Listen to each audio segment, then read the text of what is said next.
Buenas. Hello, Trustee Lara. Okay, we have 3 trustees. Trustee Phillips, I think, joining us as well.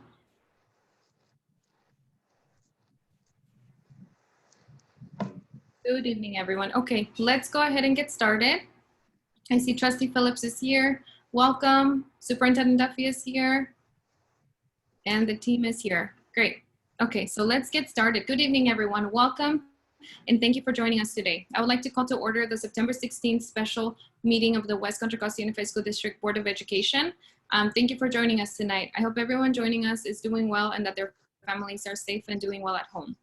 We continue to meet via Zoom for all district and board meetings as authorized by the Governor's Emergency Executive Order issued on March 17, 2020. The West Contra Costa Unified School District Board of Education will conduct board meetings via video teleconference until further notice.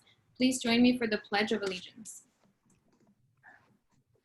I pledge allegiance to the United States of America and to the republic for which it for which it stands, stands, one nation, under God, indivisible, indivisible, liberty and liberty and justice. thank you.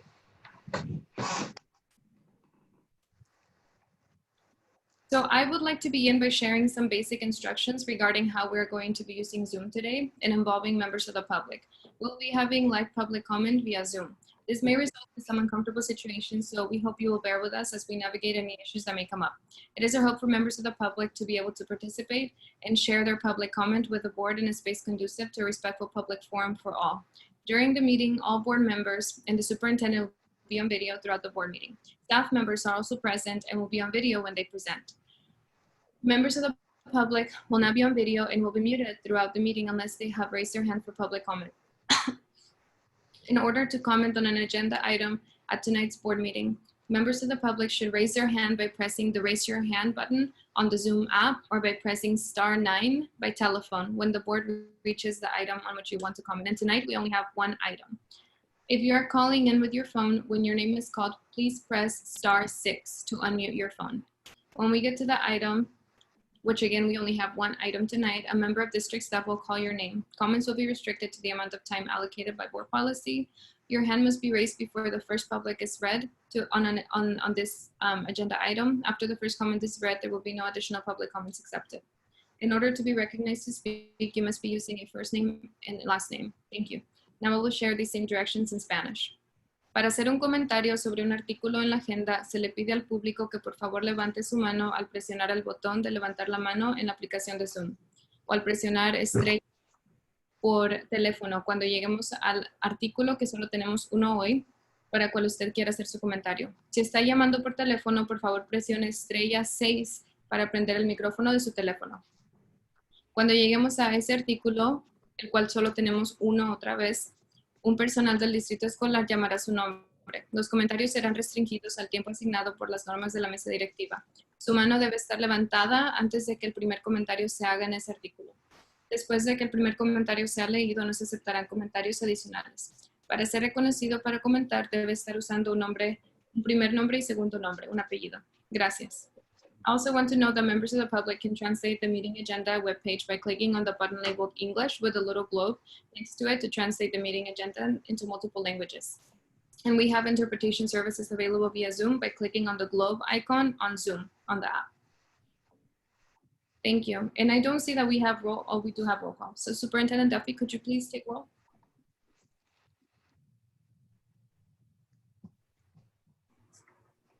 President Hernandez-Jarvis. Trustee Lara. Present. Trustee Phillips.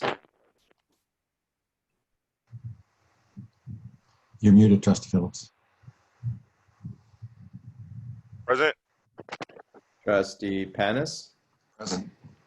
Trustee Cuevas. I don't see Trustee Cuevas. Student Trustee Garcia Avila. Present. Student Trustee Cotton Blake. Present. Great. Welcome, Trustee Cotton Blake and Trustee Garcia Avila. Okay, and Superintendent Duffy, do you think you can reach out to Trustee Cuevas to see if she will be able to join us? Yes, I will. She just joined. Oh, she just joined. Perfect. Okay, thank you. Great. Welcome, Trustee Cuevas. Okay, so up next, we start with our one and only discussion item. Item B1, Learning Continuity and Attendance Plan, LCP, for 2020-2021 school year. Thank you. Let me just say a couple of words, just a reminder to our audience that we ran late at our last board meeting, and the request was to have a little bit more time for discussion and public comment.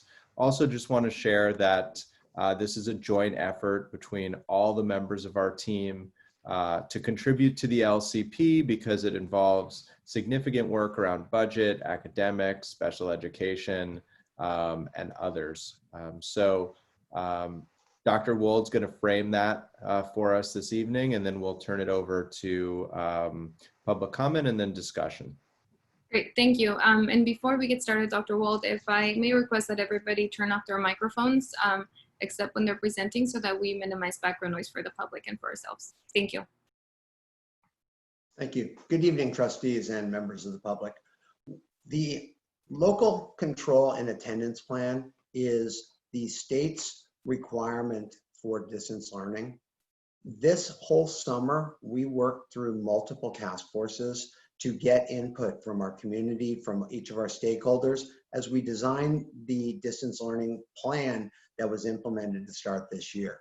What the LCP is building is how that plan will be implemented and what are the key priorities for the district to focus on within. We're very excited to be able to continue to get additional input. Each piece of input that is provided to the district is responded to back in writing, as well as what gets placed into the plan.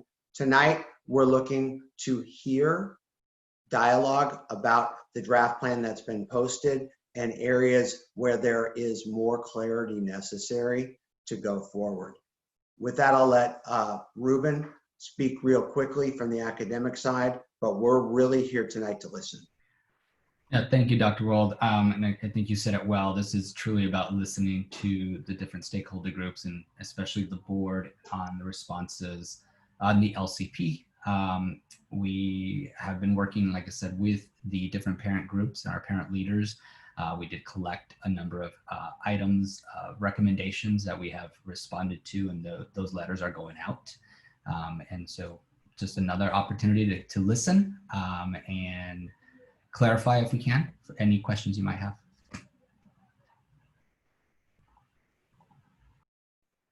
Thank you, Mr. Aurelio, and thank you, Dr. Wold. Mr. Duffy, did you want to add anything else, or are we opening up for the community now for their input? Mr. Duffy, you're muted. No, I have nothing else to add. We're ready to take any public comment. Great, thank you. So if I can remind community members present with us at the meeting to please use the Zoom feature to raise your hand or press *9 if you're calling in with your phone. Thank you. So we can begin with public comment. Okay, and as they're starting to come in right now, so how many minutes would you like us to set? We're about 5 comments right now, but it's growing. The list is growing. Yeah, so 3 minutes if it's less than 10, if it's 10 or less. 2 minutes if it's 10 to 15, and over 15, 1 minute.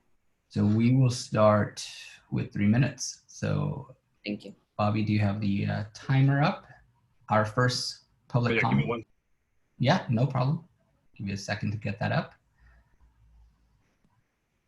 Our first speaker will be Sydney Martin. So I will, Ms. Martin, if you can unmute, you should be able to speak.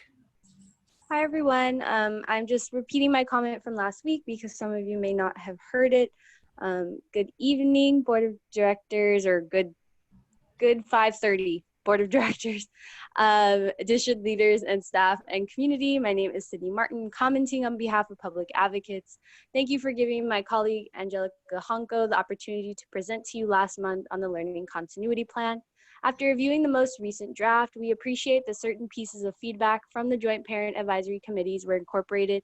We understand that this plan is a work in progress. However, Public Advocates urges you to address 3 critical concerns prior to the adoption of this plan. 1, to continue to rebuild trust and confidence with the public, the district should improve transparency of the investments represented in this plan by providing clear explanation of significant investments, such as the $53 million on page 23 that is currently listed as LCAP proportional budget. We urge the district to also provide an appendix spreadsheet or table that shows how the $33 million in federal and state pandemic-related aid the district is receiving, as well as the LCFF funds are being spent. Number 2, please elaborate on important aspects of student and family engagement. Although student attendance will be managed through outreach, the bar for attendance is quite low. For example, answering a quick check-in question. How will the district ensure students are remaining engaged in the learning and that families are kept notified and supported if they are not doing more than just answering a morning check-in question? Number 3, the district has not responded to Healthy Richmond's recommendations regarding investing in school-based health centers to improve the mental health of vulnerable students during this unprecedented time. The LCP should address and incorporate this recommendation. And in general, the plan must explain the actions and expenditures in support of mental health and social emotional wellness. Finally, Public Advocates submitted additional comments in writing based on a very hasty review of the latest draft. Just a reminder, the district should strive to post important agenda item documents like this at least 72 hours in advance of the meeting. We want to thank you for doing that for this special meeting and meeting the 24-hour requirement. And thank you for your time. Thank you. Our next speaker is Suzanne Balmaceda. You may unmute. Hi, everybody. Can you hear me? Yes. Okay. I am a WCCUSD parent and teacher, and I'm wanting to make public comment tonight about your decision to start a new process to look for a new superintendent. I'm against this decision. I was very disappointed to hear about this. Mr. Duffy, hello? Hi, sorry to interrupt. This is President Nance Jarvis. I just wanted to remind you that for the special meeting tonight, the comments are about the LCP. Okay, so I can't make a public comment about this? You can at the next board meeting that we have, and I apologize because this one is for this item. I'm sorry. Okay, that's all right. Thanks. Okay. Our next speaker is Sarah Camacho. You may unmute. Good evening, board members. My name is Sarah Camacho, and I am an El Cerrito High alumna, a community member, and the College Access Coordinator at the Ed Fund. I am calling in today to support Healthy Richmond's LCP policy recommendations and platform. At the Ed Fund, we partner closely with the district to ensure students have the resources they need to thrive. So we're currently fundraising to ensure students within the district have the social and emotional support they deserve. But we know that if this is not a budget priority, the work cannot be sustained. We also want to support the request to establish a community racial oversight council to eliminate structural inequality in the educational system and bring the community into this policy and decision-making process. Thank you for your time and consideration. We will continue to work in partnership with you to meet the needs of our students. Thank you. Our next speaker is Catherine Wong. You may unmute. Hi, everyone. I'm new here, so I'm just going to go off of some bullet points. But I'm a junior transfer student at UC Berkeley, and after reviewing the LCP Learning Continuity Plan, I just want to, first of all, thank you for the work you're doing, and wanted to point out one thing that I'm very, very interested in, which is the People Not Prisons work or project that emphasizes school to prison pipeline. And I myself personally have done mental malady behind bars research, so which explores mental health, wellness, and illness in the criminal justice system from the global context of the United States. And currently we are in a pandemic within a pandemic, that is the mental health pandemic within a COVID pandemic. I wanted to share that there's a program at UC Berkeley called Underground Scholars, which inspires a pathway, that is the prison to school pipeline. And that is it. Thank you so much and have a good evening. Thank you. Our next speaker is Robson Swift. You may unmute. Hello, everyone. My name's Robson Swift. You know who it is. Hi, how are you doing? I just wanted to say what I forgot to say at the last meeting because they left is I just want to congratulate the student board members. You guys are amazing. Everything you said, love it. Uplift student voice, you go. So I wanted to speak in favor of the Healthy Richmond's LCP policy platform, especially investing in school-based health centers because students are going through sort of unprecedented stress and mental health turmoil during this time. I mean, the things that make school easier, like friends, doing things after school, has been taken away, and a lot of social structures in place and social connection has been interrupted entirely. And things such as grocery shopping is stressful now, which will definitely impact students. So I think there should be concrete investment in student mental health because these effects from COVID-19 will outlast COVID-19. The mental health damage caused now will last for years. So I think the LCP should definitely include that and acknowledge it. And I also agree with the other two recommendations, especially around justice system impacted youth, because I believe there is not enough outreach now, and that these students, by just being incarcerated, have also gone through that interruption of social connections and even residential connections. And with COVID-19 on top of it, they face an even greater need than most students that I think should not be ignored. Thank you so much for your time. And I hope you take my words into consideration. Thank you. Thank you. Next, we have Shakira Reynolds. You may unmute, Shakira. Good afternoon, Board, Superintendent Duffy, Tony, student trustees, and Ruben. First, on behalf of the Parent Advisory Committees and the Parent Leadership Council, we would like to thank you for the letters we received with the very detailed responses to the recommendations that came from the Joint Parent Committee. I don't think that that has been done before, and I think it's a great step forward in how parents and the district work together to hear from community.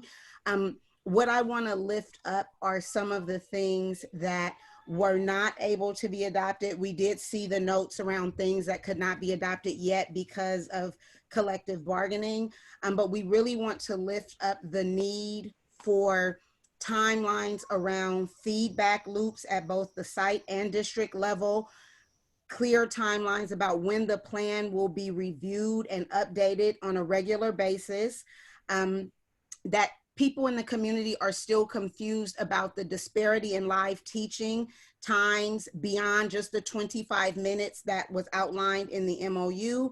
And finally, what I need, the WIN block happening at the same time as the block for English language learners. That is the time that our neediest students are supposed to get small group and one-on-one assistance.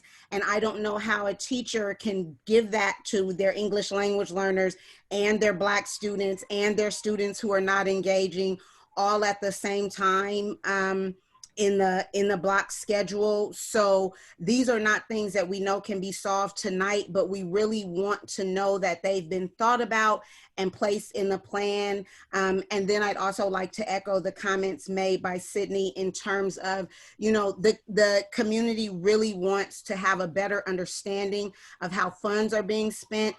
I'd like to thank Dr. Wold for the time that he spent with us on Friday and for the follow-up time that he's planning to spend with really explaining the budget to us.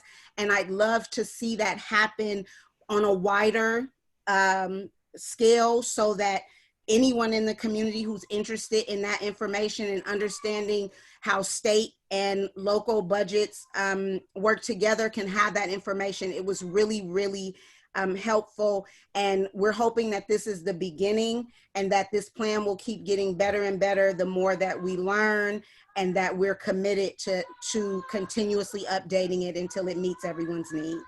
Thank you. Thank you. Our next speaker is Willie Robinson. You may unmute. Yes, thank you. And to Board President Hernandez Jarvis, distinguished board members, the superintendent, and staff, I have a statement that I would like to read in regards to position that the Richmond Branch NAACP want to insert into this process. So basically, the NAACP Richmond Branch makes the following recommendations for the 2021 learning continuity and attendance plan. First, the branch recommends the school district adopts Let's Go Learn for district-wide use to address pupil learning loss and to provide rapid remediation in the areas of English language, art, and mathematics. Let's Go Learn offers diagnostic assessments and personalized instructions in areas of ELA and mathematics and has been successful in districts with similar demographics to ours. Second, the branch recommends the school district commission a district-wide instructional system diagnosis and support plan. This recommendation is also addresses pupils' learning loss. Although the diagnosis would be led by an outside expert, members of our school community would be intimately involved in the process. The diagnosis would identify problem areas in our instructional practice. Meanwhile, the support plan would provide us with the concrete actions to solve these problems. The branch will be submitting a letter to you detailing these recommendations. Thank you for your time and listening and consideration. Thank you. We have one speaker left. That is Andrea Landon. You may unmute. Hi, my name is Andrea. I'm from East Bay Center for the Performing Arts. Thank you to the entire school board for holding this special meeting. It seems really important. And I'm calling in to also support Healthy Richmond's LCP policy recommendations and platforms, specifically focusing on the school-based health centers. And our organization works with about 4,000 students who come from various schools across the district. And I personally, as well as my colleagues, have noticed the tremendous need for mental health services right now. It's a priority, and it's so much higher than pre-COVID time period. It seems that school-based health centers are the cost-effective answer to this problem. And I encourage you to focus specifically on that recommendation. Thank you. That is all the comments. Thank you, Mr. Aurelio. Thank you to every community member who shared their input on the LCP right now and what the priorities are and what they want us to focus on in terms of recommendations and work to improve the LCP. I want to give the board a chance to have a discussion and begin with the student trustees in the following order. Trustee Garcia Avila, Trustee Cotton Blake, Trustee Phillips, Trustee Lara, Trustee Cuevas, Trustee Panas, and then myself. I don't have any comments yet. Thank you, Trustee Garcia Avila. And if you do have any later, please do let me know so you can have a turn. Thank you. Trustee Cotton Blake. I also have no comments at this time, but I may respond after the rest of the board. That sounds good. Thank you. Trustee Phillips. Thank you. I'm going to start with a few questions. I saw the letters that went out today to ASAT and MDAC. And I want to just ask some questions about those letters. And so where I want to start is the section at the end of each letter that talks about PERB violations and recommendations and not being able to implement some of these things because they have to be bargained. And so the first one, I'll start with MDAC because that's the one that I have up right now on my screen. And it says the district hire a district chief translator. Now I know that we don't have this, I don't believe we have this position. And I know that the job descriptions that we create are bargained. I guess if it is, well, they're bargained unless it's a cabinet level position. Why is our hiring a district chief translator? Why is that something that we can't commit to doing? How is that something that we don't have to, we could, can somebody explain that to me?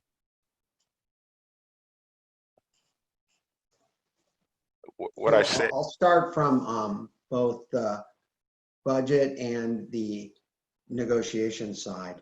We're not saying we're not doing it.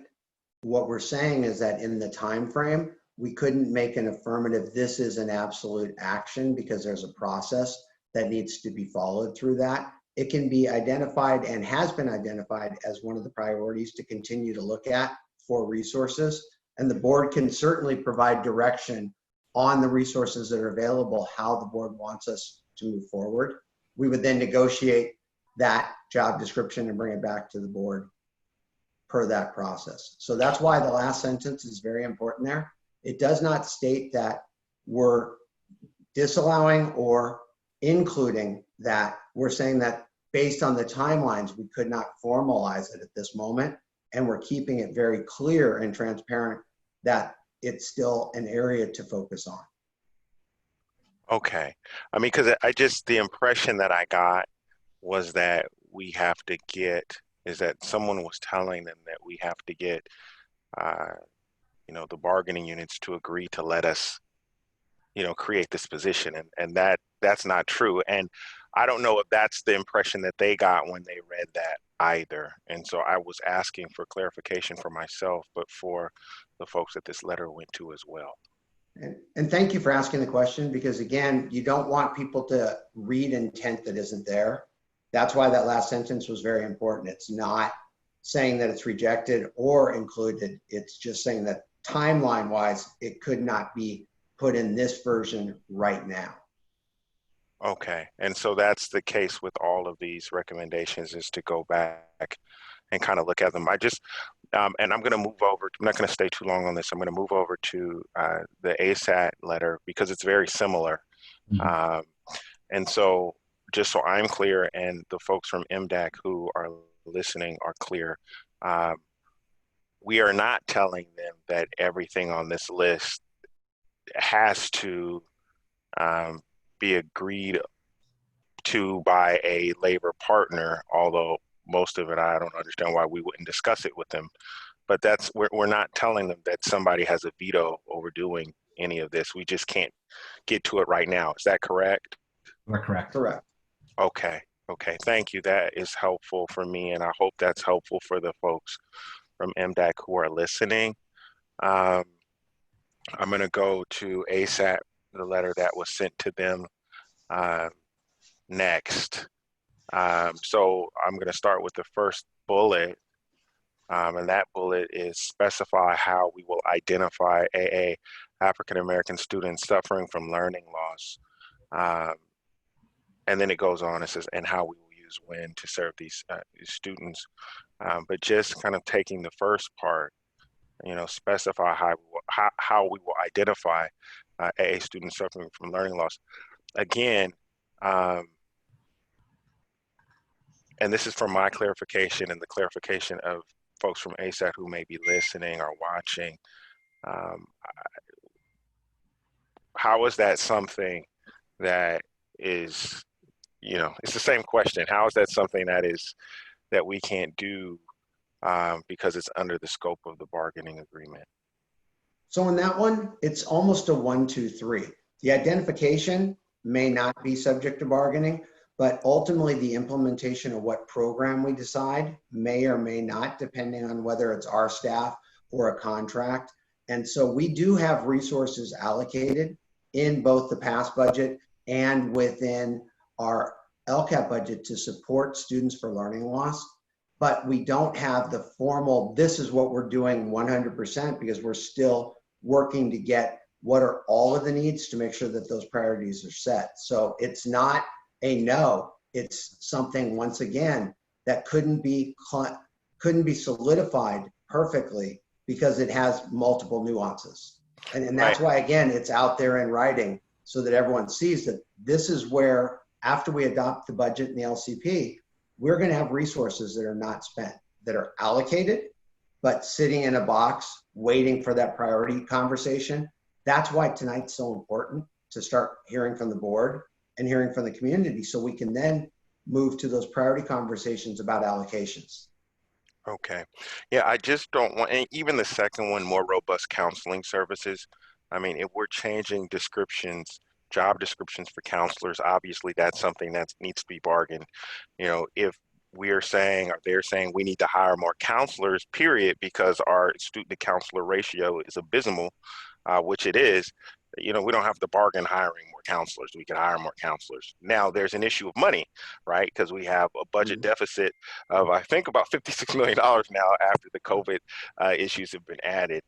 But so there are all these moving parts, but I just don't want us to be, you know, or the community to think that we're making these blanket statements that, you know, we can't do, you know, certain things, and the default statement is because it has to be bargained, because all of this stuff that people are asking for, and I brought some of this up in the last meeting, all the stuff that people are talking about doesn't have to be bargained.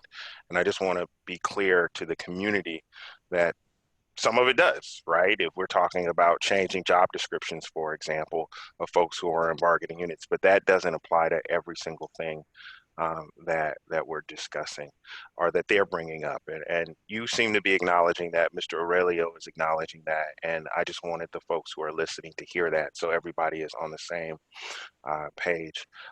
There is one thing that I want to bring up in particular tonight. Mr. Robinson talked about it in his statement about Let's Go Learn.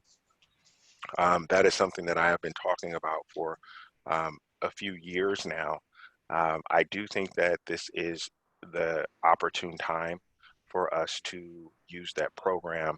It's already being used at one school at Kensington, but for the rest of us to be able to access that program, we have children who are far behind and have been behind for quite some time, for decades, to be frank.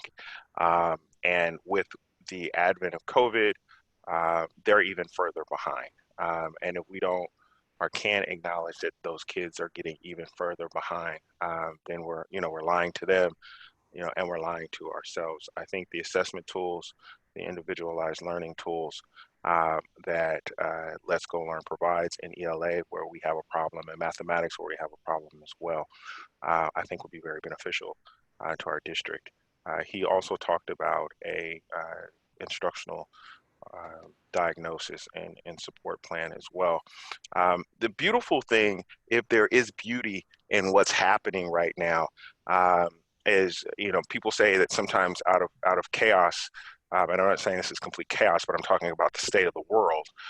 Out of chaos, sometimes you can find order, right? That there is order or some type of order in everything. And I think where we are right now as a school district, with everything that's going on, all of the challenges that we have an opportunity to reimagine something. And that something is how we deliver services to our children. And what I want us to do is really to try to find the silver lining in this and embrace it. And that silver lining is everything due to no fault of our own is really up in the air. Everything is really on the table. And what I mean by that is we have been forced by nature, frankly, to do things differently. And what I think we should be doing in this process of doing things or reimagining things or figuring out how to do things differently is saying, you know what? There are some things that we have been doing over the years, over the decades, over the generations that work well. But there are some things that we have been doing for that same period of time that have just flat out failed. And when we look at our kids, where they are when they graduate, and some of the opportunities that are available to them and not available to them, I think we have to be, or at least I have to be honest with myself and say, you know, we're not doing what we should be doing. We're not doing right by these kids. And to the extent that there is a way for us to do an instructional diagnosis or to audit our instructional practices to be better at what it is that we do, which is to teach you know, our children, I believe that we should do it. And there's no reason not to, because right now we're in this phase where everything that we do, quite frankly, is abnormal. So I look forward to the information that the branch is going to send, which I am a part of, but I look forward to the information that the branch is going to send around Let's Go Learn and around doing this diagnosis and plan, because whatever we do when things turn back to normal, whatever normal was, I don't want it to be normal, right? Because normal wasn't working for the overwhelming majority of our children.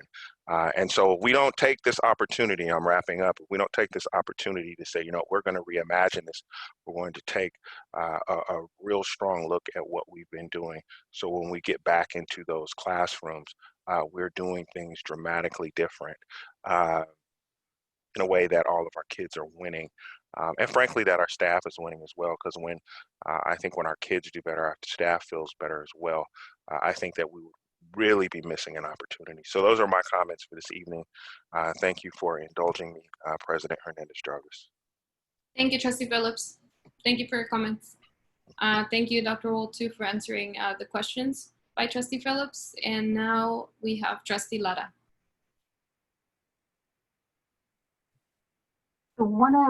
Thank you, President Hernandez-Jarvis. Just one of the things I noticed, the discussion about learning loss because of the time that has been lost, instructional time.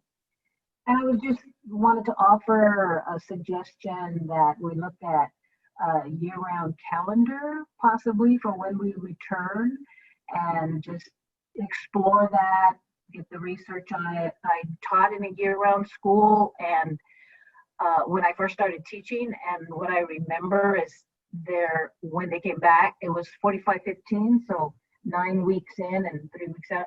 When they came back after 3 weeks, they knew exactly what page we were on. They knew it was just there wasn't that loss. And also those 3 weeks was called intercession, and they could take enrichment, and they could do interventions, or so it gave a variety of things that they could do. I don't know if it'll work for us or not. I'm just offering that as a consideration. When I think about learning loss, there's a way we need to make that up, and that might be one thing. So that's all. Thank you. Thank you for your comments, Trustee Lara. Trustee Cuevas? Yeah, I have no comments. Thank you so much, Board President. Thank you, Trustee Cuevas. Trustee Panas? Thank you very much, President Hernandez-Jarvis. I've been trying to understand, what to expect regarding this plan and what should look like, what an LCP document should look like. And this was very much a mystery to me until I looked up the current draft of Oakland's plan. And I'll just say it looks very different than ours. It has a lot more detail about what our actions and proposed spending plans are. And every item, every action, basically has dollars associated with it. Also, when you look at, a list of actions that they propose, you can see what is funded from the Emergency Relief and Learning Loss Mitigation Funds versus what's funded from our local and state and federal funding, existing local, state, and federal funding. And I found that to be very, very useful for me as I looked at the different actions and services. We'll also just say, like, when I look at, for example, the supports for foster use in our plan, I see about 10 bullet points that are not terribly specific. They kind of describe a general source of nature of action.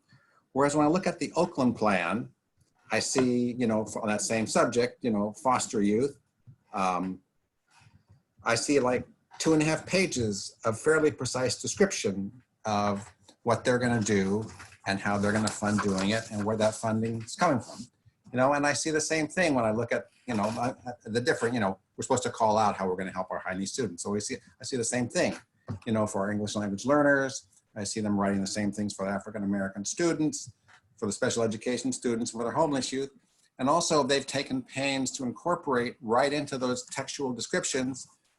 We are incorporating this, and this recommendation from their equivalent of the AASAT, or their equivalent of the CAC. So I really would like to be able to look at this and tell whether a specific question that's been posed by one of our advisor groups, and also Healthy Richmond and other community partners who have given us their opinions about things. I'd like to know if they're in or out. And I'm not going to say, well, I'm not going to vote for this because something's in or out, but I'd like to be able to tell if something's in or out. I'd like to know if question 4 from the CAC is in or out. I think that'd be very helpful for us. I was really struck by our public speaker from the University of California, Berkeley, who said, we have a pandemic inside a pandemic. And I really see that as being true. We just have a huge mental health crisis right now. I mean, I'd be surprised to hear anybody saying that their mental health hasn't been affected by this pandemic. And I would like, once again, I can't tell if we're doing anything new or different in mental health and how we would be funding it when I look at our plan. I'll also say, like, in Oakland's plan, you can see descriptions of how they're going to tell if what they're doing was effective. And I see nothing in our document about measuring whether all these particular actions and spending plans are going to be effective. So that's pretty much my comments. I didn't know what to expect till I look at Oakland's plan. I just saw such a different document. But I just, like, it's hard for me, like, how am I going to vote if we vote on this next week? How am I going to vote to support this when I see that there's much better options out there available? So those are my comments. Thank you, Trustee Panas, for your comments. Trustee Garcia Avila? I definitely do want to uplift what Robson said about mental health. Mental health should always be a priority, especially right now. And I'm just going to talk a little bit more about myself. School's been a little bit stressful, life has been stressful, and I definitely do want to see resources available for me and stuff like that, and not just for me, but my whole community. So yeah, that's that. Thank you for sharing about that, Trustee Garcia Avila. Thank you. Trustee Cotton Blake?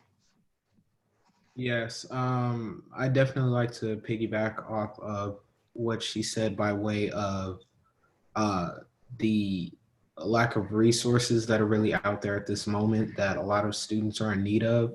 At my school particularly, as we have the stress of high school and college classes, it can be a lot, especially with people with special needs in that sense.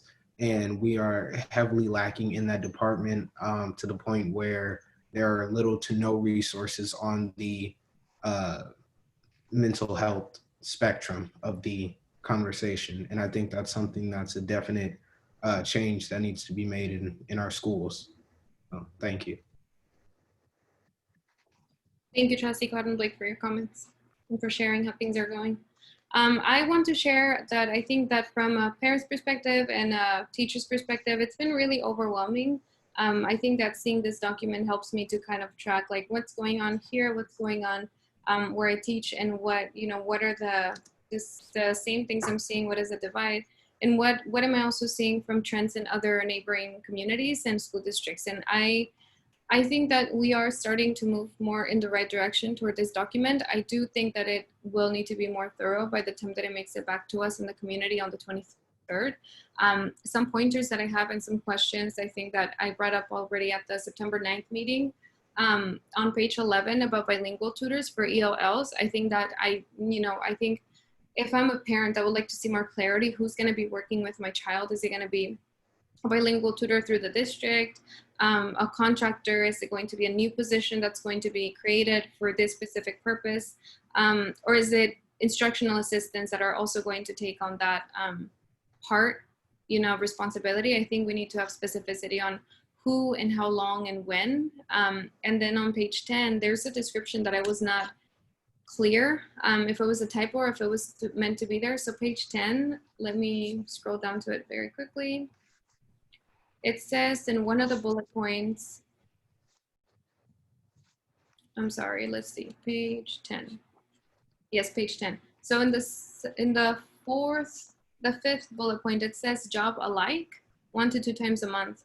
And then it gives a description of resource specialists, math teachers by grade level subject. So job alike, was that, is it to describe that it's positions that shared similar responsibilities, or what was the job alike meaning there? Correct. So there's going to be there's offerings centrally for some job alikes. For example, there's this coming Friday in our professional development, there are sessions for our special education teachers and training specifically for that group. So when we talk about job alikes, it's that in addition to site-based professional development, there will be opportunity across sites for those like groups. Okay, so it's like groups that share similarities within their position. So it's like teacher on special assignments or math leaders at the sites. Okay, I just thought that the wording was weird. It kind of took me off guard. I wasn't sure if it was a job specific thing but I just think that making it accessible to community members too, and then to us, to understand what does it actually mean. Is it just grouping cohorts of teachers or leads based on their job description or duties? I think that we can have a little bit more clarity on that. Thank you for explaining it. And then on page 8, I have 2 more comments after that one. On page 8,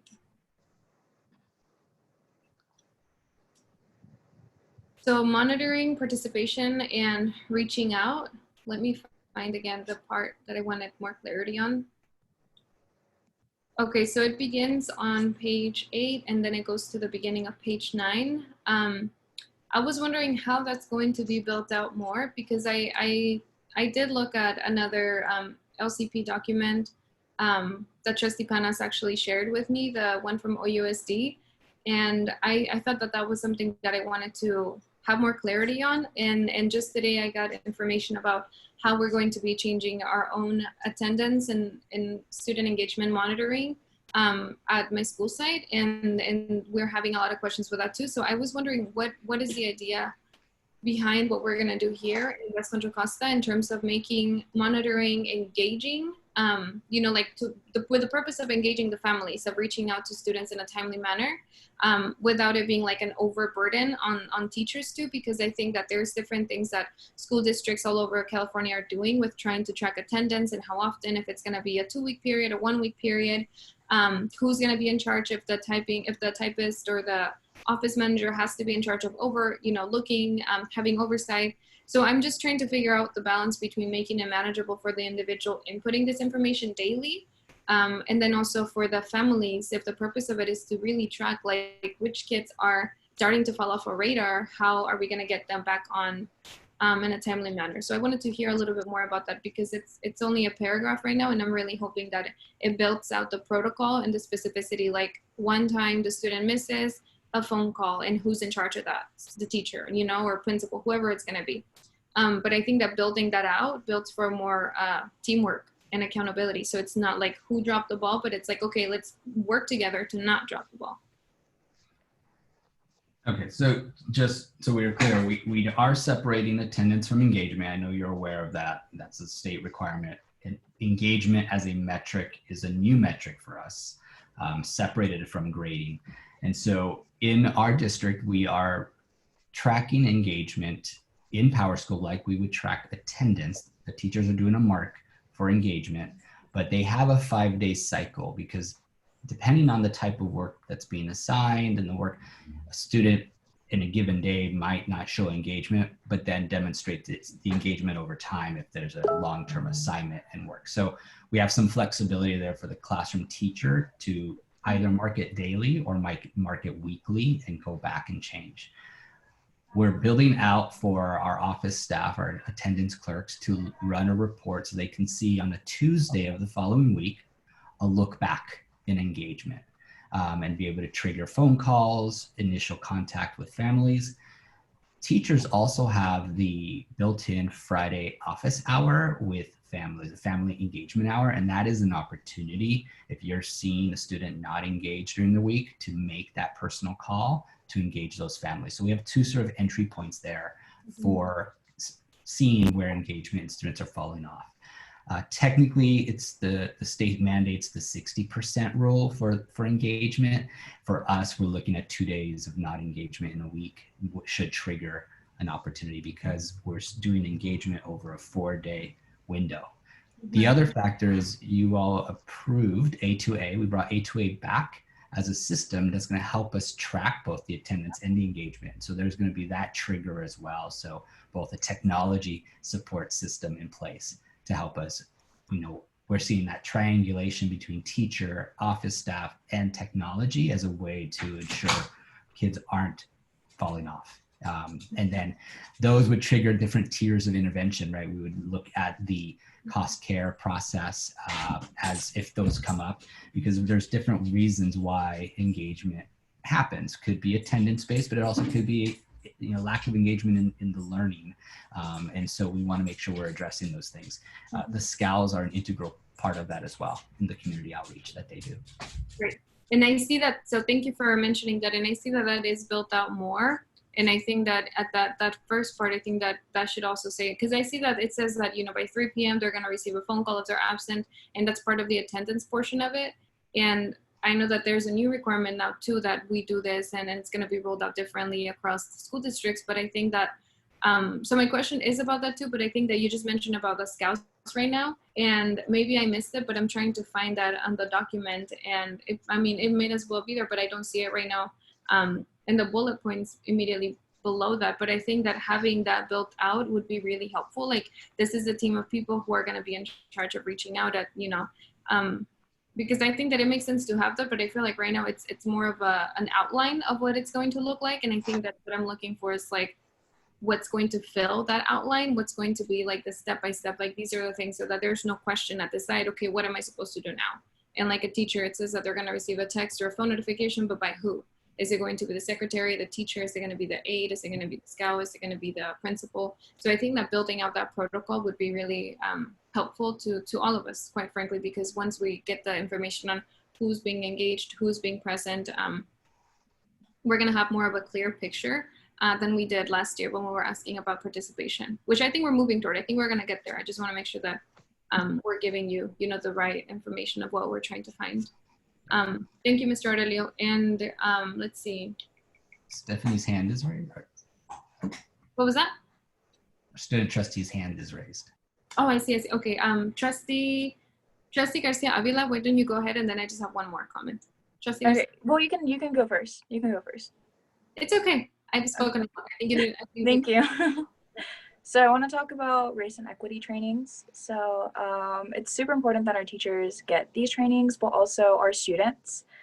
If we want to move towards a more equitable and anti-racist and anti-biased board or school board, we need to also include our students. So my question is it possible for students to get these trainings too?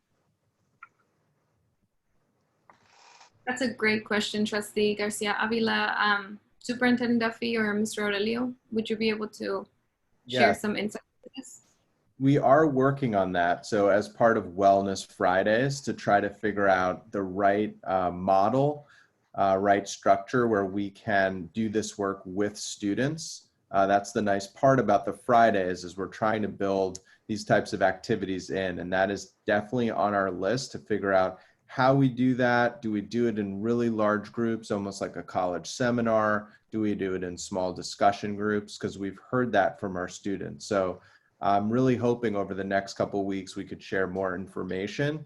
And we've done some things with staff that I think could be easily replicated with our students, where we're doing a reading and talking about it together, watching a video and talking about it together, really hearing from each other and talking about our experiences. So I really do hope we can get that up sooner rather than later for students. Thank you. Thank you, Trustee Garcia Avila. That's a really important question. And I think it actually, I had on my notes, page 19, that gives an overview of, you know, even beginning, not even just on page 19, but on page 18, there's an overview of a mental health and social and emotional well-being focus. And then toward the end of that page, on page 19, there's the professional development topics for staff. And it lists, you know, what it includes. And I think for me, as a, you know, as a board member and also as a teacher, it would be really helpful to kind of like know like which are the things that are kind of like not as only as a calendar, but kind of like a chart to show like who's in charge of what, like if it's a district-wide, if it's site-based, if it's a contractor, if it's somebody who's experienced in this practice, if it's led by staff. You know, like the fourth bullet point is de-escalation practices. If it's de-escalation practice in the virtual world, that's what I'm thinking. Who's leading that? And I mean, that would probably be it's a new topic, I'm guessing, because we haven't been through this like this in a large scale. So I'm not saying that it has to always be a specific person, but I'm just saying that I would like to know like who's leading this and you know, what is where are we going with this essentially? So I know that the staff was working on building a scope and sequence and beginning the race and equity conversations at the beginning of the year. I understand that is new work, and I think that having the pathway to what that's going to look like, even if it's an outline at the moment, I think that it would provide more information on where we're going with the professional development for staff. And then my last comment is that on page 7, I had a question. It says that the goal is 100% for tech devices for students. And I thought that we had met that goal earlier in the summer, that there was a one-to-one device for each student, even TK. So I was wondering, what is that about? Is that for also for TK, for preschool? And are we still needing to get more devices, or is there, I mean, if they are available, does every child have it already, or what's the status with that? Mr. Duffy, would you like me to answer that one? I know that Tracy's not on tonight. My understanding is we are at one-to-one, and it's just acknowledging that that is the goal and that it needs to remain. So as kids come in and out of our system, obviously we want to make sure, one, they have the devices, but also the other factor is the access, right? So we are doing the hotspots, for example, to make sure we have access for the students, not just a device. A device does no good if they can't get online. Mm-hmm. Yeah, that makes sense. Thank you, Mr. Aurelio. And I think that again, you know, just providing more of that background, like the district has acquired all of the devices needed to meet the one-to-one correspondence for each child with a device, and is also working on the hotspots if we haven't attained all of them.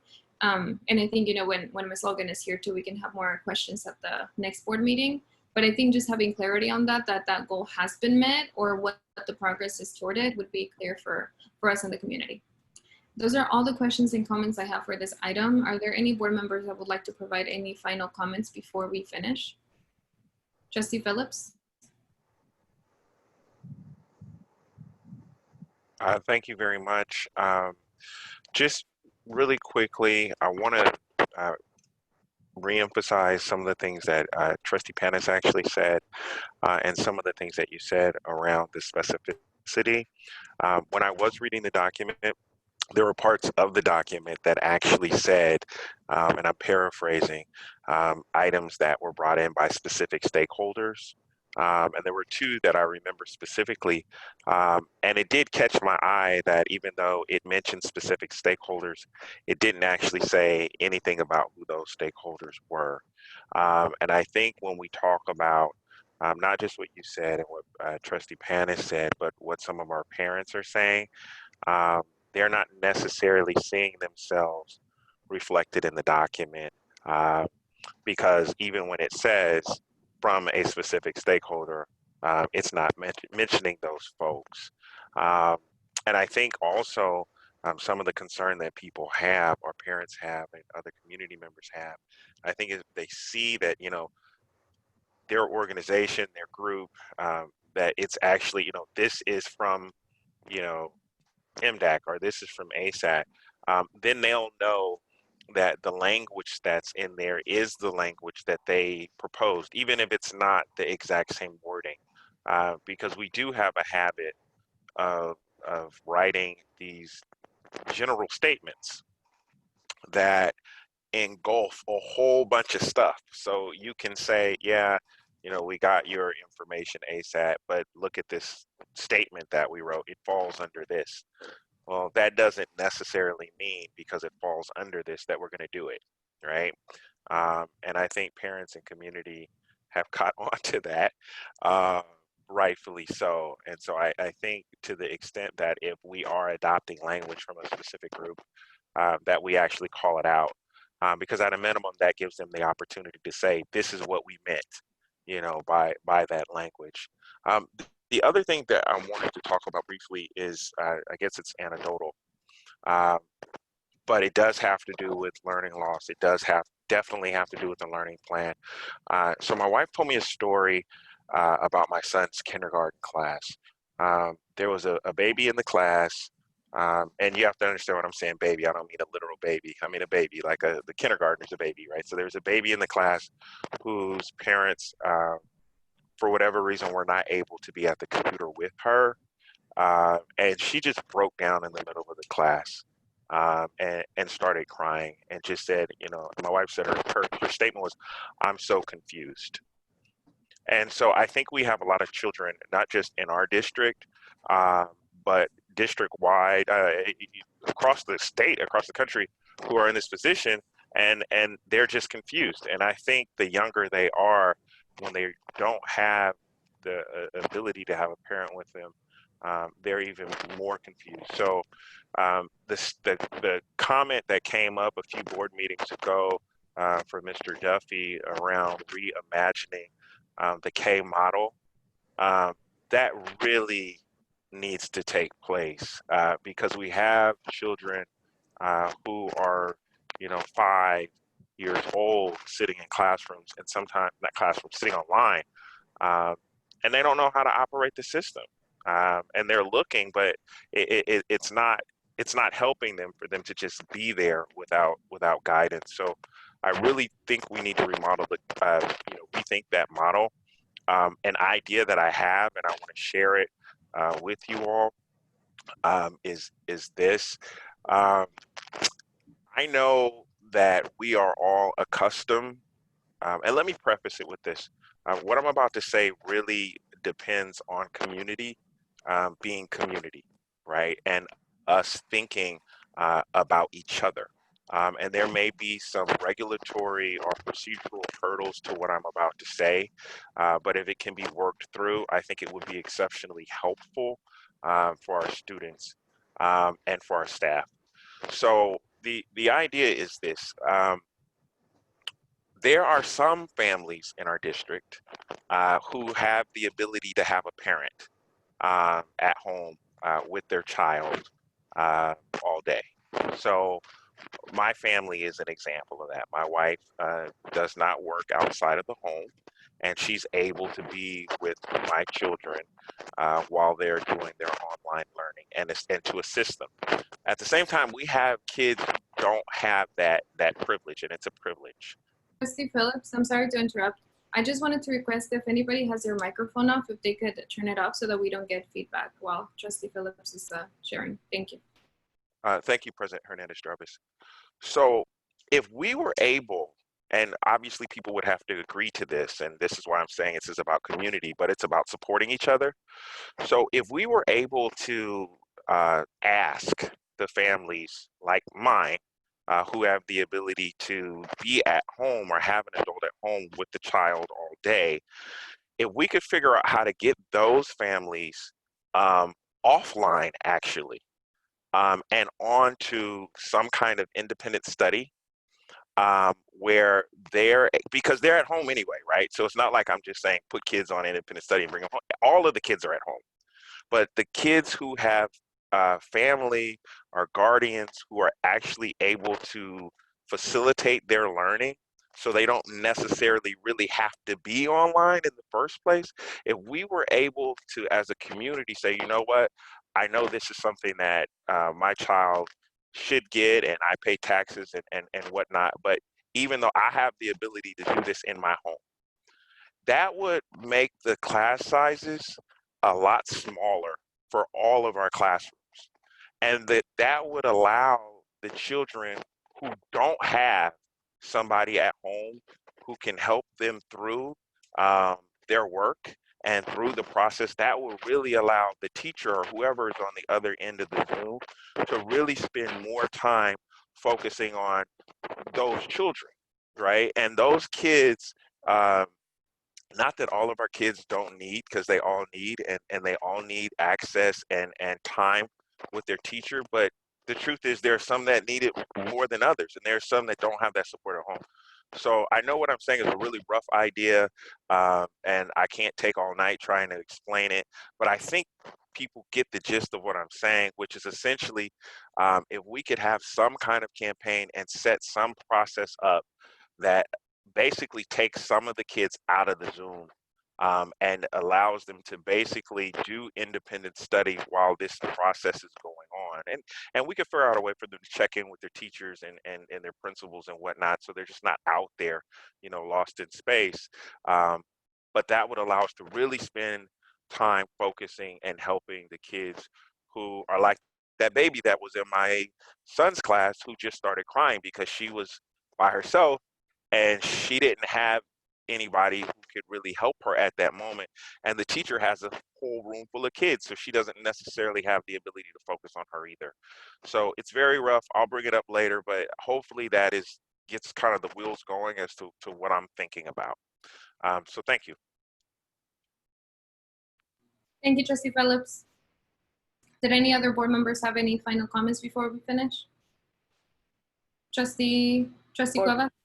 Thank you, Madam President, for recognizing me. You know, I just want to ask the superintendent and the board to really think about what our community is really asking us for. Overwhelmingly, what I've heard is they want mental health support for our students. And not only for our students, but for our staff and our teachers in some way. So, you know, education, I've, you know, been in it in multiple capacities, from working in higher ed and ed equity programs to being an ed funder for making sure our schools have resources to, you know, working on how do we make policies accelerate and help student success. And what I mostly found is there's just so much that we can do if we get distracted by a million different ideas. And in this instance, I really haven't heard anybody talk about what it is we're going to do to provide what the community is asking for, which is quality instruction and mental health supports during COVID-19. And so when we talk about the learning continuity plan, there's, again, here's the reality. The reality is you can do a million things when you have resources to do it.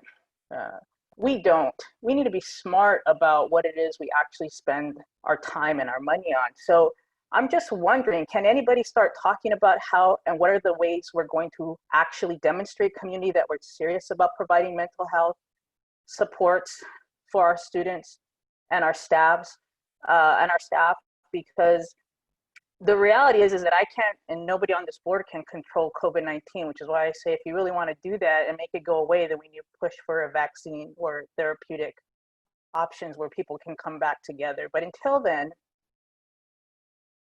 I hear the community telling me loud and clear.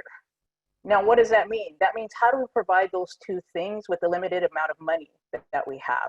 That's the real problem that we need to solve, and that this board needs to provide leadership around if we really want to be reflective and responsive to community. And until we see accountability and numbers where here's actually how many health services and mental health services we're supporting, here's the supports we're providing to families that are struggling and need extra support. Here's the support to educators who, by no choice of their own, I guarantee you, the children, it breaks my heart. They're crying, but they're all crying. There will be a different child every hour crying because it's painful, because we're separated from each other. Mental health supports assist with that.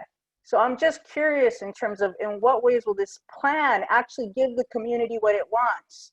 And in what way will this board start focusing energy and stop pretending that we can pay for everything and do all these different ideas and let me come up with different ways, when in reality, the community is very clear about what they want from us. And I hope the community will understand that unless you get those things, everything else is just talk. It's just talk. The real work of democracy is making sure that accountability means aligning resources with outcomes. So let me add and being clear about what the outcomes are that you want. Thank you, Trustee Cuevas. Mr. Duffy? Sure. So, you know, there's a lot to share, and we continue to work towards what you've said, Trustee Cuevas, what we can afford and what we can pay for, and have that ready for you, you know, posted on Friday. It's a good opportunity also to make clear there's a sense that we like maybe shut down our health centers or something like that. And we definitely didn't do that. The one thing we cut in our budget this year, mental health related, that was pre-COVID when we were going through our budgeting process, was we cut this discretionary climate money, which was $100,000 per high school of the 6 comprehensive high schools. And the high schools use that differently, but the majority did use it to fund something at their health center. So an extra service. So that's the first thing we're trying very hard to get that back. And that would appear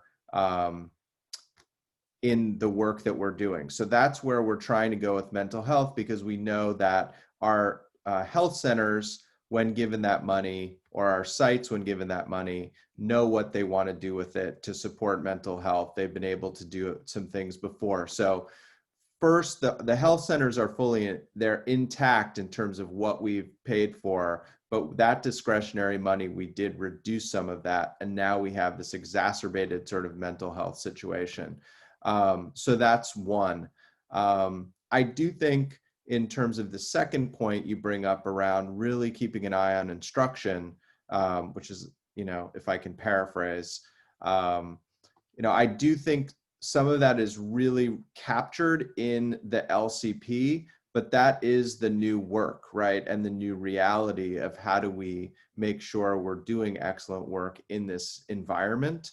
And I think there is a lot we're doing. And as Mr. Aurelio said, you know, like the Fridays and the incredibly increased Friday trainings across this district, both in terms of race and equity, but both also in terms of people's job specific, or we said job alike skill, what they need to do their work better, has been really greatly enhanced. So this Friday, for 2,000 employees, we have multiple content session going to help you grow as a professional. So I think we can call that out and make that more clear and really tell the story that we are telling. We're going to put aside a significant amount of money for summer of 2021, when we really hope that we are back, so that we can do a lot of learning loss work there, so we can have a really bumped up summer going into next school year. I've got to assume we're back by then. So there are some things I think we can, I see Mr. Phillips shaking his head, maybe not, but I'm very, we're going to put it aside for that. So there's, I think, things we can work to make more clear that we both are doing and then intend to do as we go forward in response to, some of the board questions and some of the community questions as well. But what I hear you basically saying is, aside from sustaining what we were doing before, we can't do more for the mental health supports that are needed in this moment until you work on it. So Go I'm ahead. going to kind of jump in real quick. As we close the books, we normally just have our ending fund balances drop into one pot of money. This year, we've been listening very loud and clear to the community.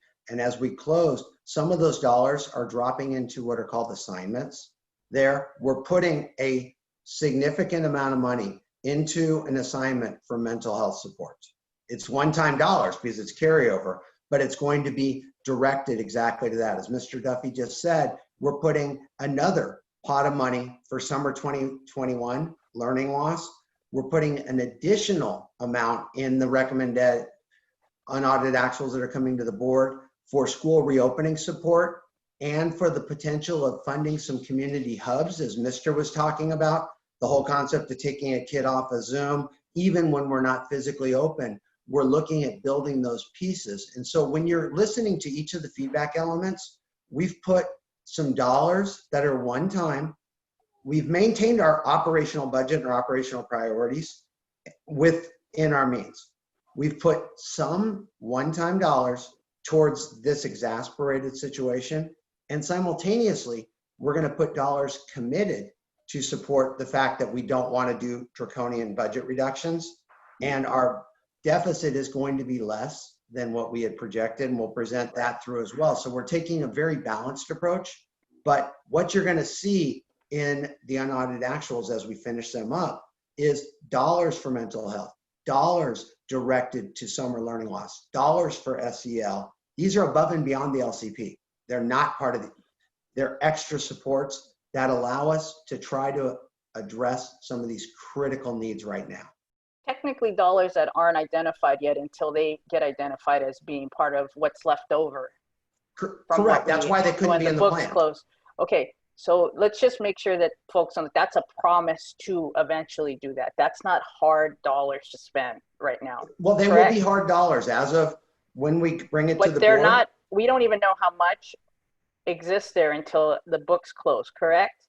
Correct. I'll know by Friday. We should be finished. Okay, so then my next question, then, if you're going to do all these things, it goes back to Mr. Panis's point, which is then name them and put the resource amount next to them and put what that's going to mean in real lives in terms of what students will be able to access as a result, what families will be able to access as a result, what staff will be able to have as a result, so that there is the connector piece all the way through it, where folks can see that if you need to know more than just somebody saying we're going to do more, that you can actually see what that more is, and folks can feel and rate how they're actually experiencing that more or not.